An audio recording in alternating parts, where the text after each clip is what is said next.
Hello everyone and welcome to Radio eSteno. I'm Laura Axelson and today I wanted to talk about things that new reporters need. I recently did a whole webinar on this, but I'm going to just kind of summarize it for you here so you can get the gist of it or get the main items that we need. And so I'll just dig right in. Of course, you need things like equipment. So you're going to need a computer and a machine, etc. You're going to need to get your mindset in order. You are going to have a license perhaps in your state. You're going to need to understand what it is to work as an independent contractor as opposed to an employee. Bookkeeping, service contracts, I talked about training, software for your machine and your software, working with Scopus and proofreaders, making sure you have life outside of court reporting, and continuing to enhance your writing. Do you need a license? Does your state need a license? Require you to have a license to be a court reporter? Do they take the RPR? Those are things that you'll need to research for your specific license and state that you live in. What kind of equipment you need is obviously a machine and a tripod, a laptop or laptops, microphone, associated cables, backup cloud space, or a backup external hard drive, and USB hubs. That is the essential. Those are the essentials, but eventually I like to have 2 of everything. As Anthony Frizzolone says, 2 is 1 and 1 is none. So regarding your machine, which is your main tool, do you have a service contract? Do you have a backup machine yet? If your machine needs servicing or somehow something happens to it, then you just can't work. That's a lot of money you won't make in the 2 weeks while you send it away to be repaired. So it's really worthwhile to get a backup machine. Do you know your machine? Look at all the connections it has. Do you know all the stuff it does? Do you know, have you been trained on what it does, or watched videos, or asked questions? Just make sure you know your machine. Same thing with your laptop.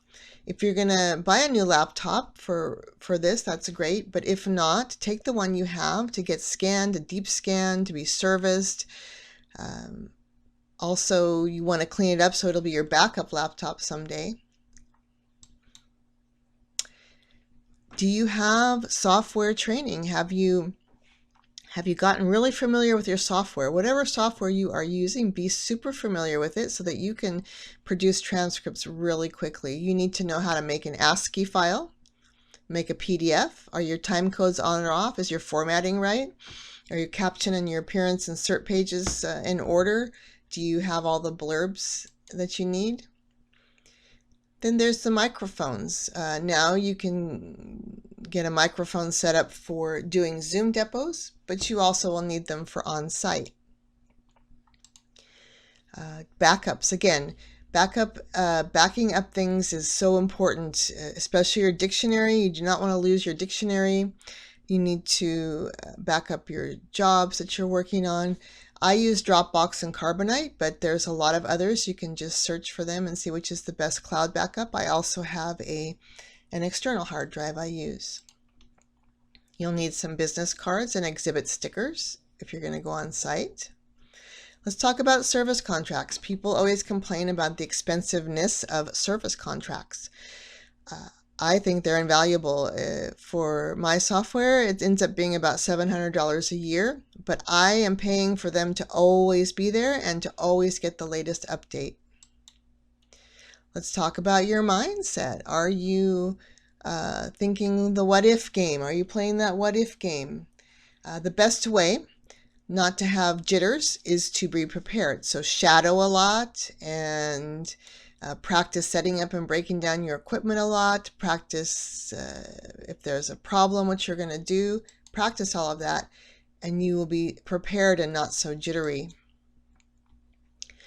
For your first assignment, get as much information as you can from the person giving you the assignment, the depot firm, or if you're in a court the clerk or the head court reporter, get names, the caption, which tells you so-and-so versus so-and-so, attorney information, the location, exactly where you're supposed to go, previous orders, when they want you to turn in the transcript and how.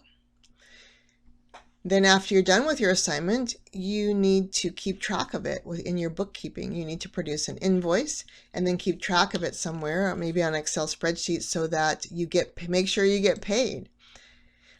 In the beginning of my career, I didn't really keep good track, and I bet I lost a lot of money.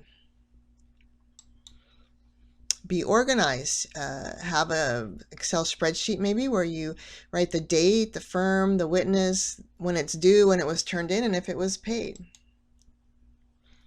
So working as an independent contractor, you will be getting 1099s instead of W-2s, and then you have to pay your own taxes out of your income. So for example, every 3 months, every quarter, you will pay a quarterly payment to the IRS and to your state. Usually it's about 25% to the IRS and 5% to the state. So you'll need to keep track of that. Make sure you do that. What about working with proofreaders and scopists from the start? I say yes. There's so many people that tell you don't do it for the first year. Well, I say yes, but not every single job. If you work with a scopist and a proofreader, you will be able to work more actually being on the record, which is the fun part. You can send maybe 1 or 2 jobs away to a scopist and then do the other ones yourself, so you get really familiar with how to do it. But you don't have to do all the work yourself in the first year. That's the best way to get burnout. Why work with scopists and proofers during that first year? They catch things that you will miss, and you will make more money and be able to have a life outside of just sitting there all night long until you go to bed and all weekend long. If you use a proofer and a scopist, you will be able to have more time. So without a scopist, for example, you will work 3 days and have to keep yourself off calendar the rest of the week and maybe even work over the weekend. With a scopist, you will work your 4 to 5 days, eventually send them all your work, but in the meantime, at least 2 or 3 days worth, and you're going to make more money. Even paying somebody to do that, you will make more money. Now, after school and after your license and you start working, you should still take 15 minutes a day at least to enhance your writing. You will become cleaner as a writer, and you will make more money because you'll be able to do rough drafts and expedites really easily. As Rich Hermosen says, a new reporter needs to practice 15 to 30 minutes a day to keep improving, even on days when you do not feel like practicing. All right, here is your steno detective moment. For your steno detective assignment, you should research what your state needs to allow you to work as a court reporter. Now, for your motivational moment, I wanted to leave you with this saying, and I really, really want you to just incorporate it and think it and believe it. Because really, someday, at some point, you're really going to have to accept the fact that you are good and you're good enough. Believe in your own magic. You already have what it takes. Dream big. Be bold. Have faith. Inhale positivity. Exhale self-doubt. You've got this.